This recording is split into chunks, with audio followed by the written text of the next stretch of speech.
Hello, my name is Cameron Asgarizadigan and you're watching another episode of Cam's Camera Talk. In a new year, 2016, Happy New Year to everyone watching. As you can see, for a new year I have changed the decor a little bit. As you can see here, I've got a poster of Star Wars The Force Awakens and my calendar for 2016, of course, Taylor Swift, big fan. But you don't care about the changes, you're here for the film review. Out of everyone, I'd say that I probably am the best suited person to talk about this film. Why, you're probably asking? Because I am sort of an expert in the field of boxing. I took one class about 3 years ago, so don't you worry, I got this. But you're not here to hear about my compelling boxing story, you're here to hear about Creed. Here it is.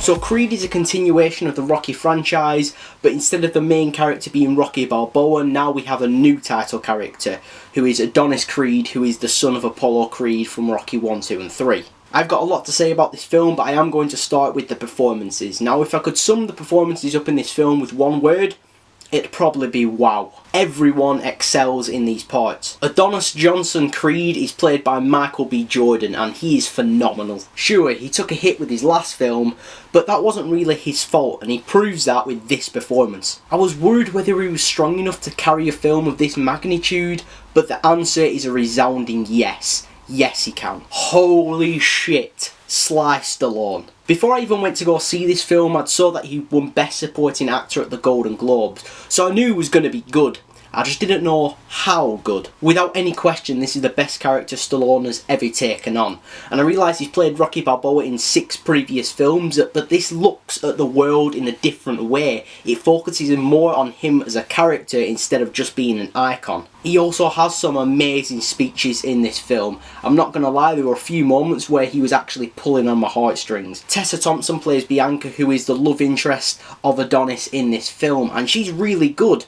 Her part adds just a little bit more to the complete narrative of this film, and she also helps build Adonis as a character. And this guy, Pretty Ricky Conlon, if you're not aware of the boxing world, then you're probably not going to know that this guy is a professional fighter called Tony Bellew. And with me in boxing, I only really watch the big events, so I didn't know this going in. So when I was watching it, I honestly thought he was an actual actor and not just a real boxer. He's that good as the sort of antagonist in this film that you honestly don't know. Ryan Coogler directed this film and he is one hell of a talented director. I watched his previous film, Fruitvale Station, last week and was blown away, and his second go-to film is even better. I saw an interview with Michael B. Jordan the other day where he said that this was actually a passion project for Coogler, and that really shines through. You could just tell that this was a film that he was desperate to make. I love the other Rocky films, but there was always that element of fiction to them.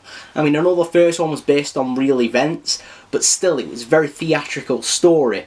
I mean, and just leading up to Rocky 4 thing just went batshit crazy. I mean that in a good way. Rocky 4 is my favourite of the previous Rocky films. But Creed handles things in a different way. I can actually believe that this situation would happen in real life. It doesn't just focus on the boxing. If anything, this is more of a character story. But it also still has that same action and excitement that a boxing film should have. It also focuses on the politics of the boxing. This is a boxing film, so obviously there was going to be some fights in it, and there is a few. This film definitely made me want to go and play some Fight Night. You're probably wondering right now, why didn't it make you actually want to go and do some boxing?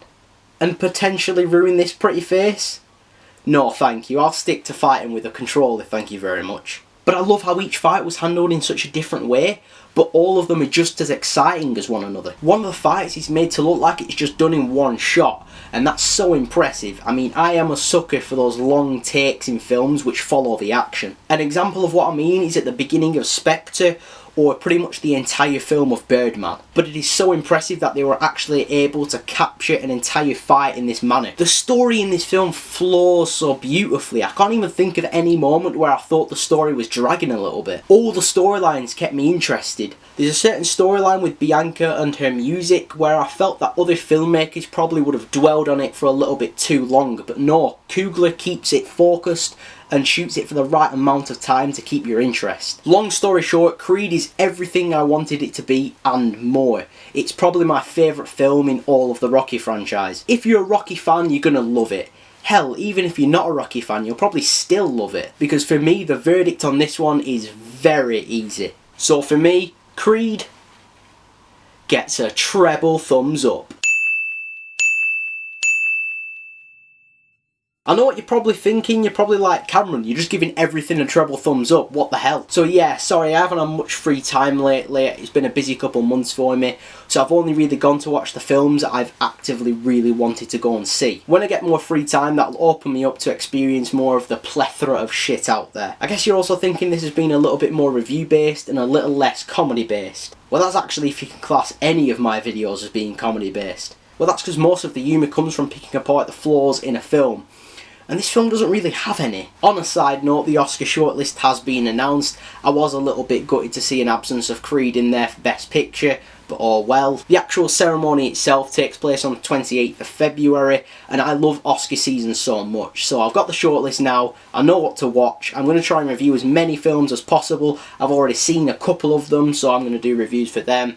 So then, closer to the time, I'm going to do sort of my opinions on what should win and what I think will win. Anyway, I hope you've liked what I've brought for you today. If you have, feel free to like, comment and subscribe. Also follow me on Twitter at Cam's Camera Talk. There's a link in the description below. Thank you for watching and I will see you later.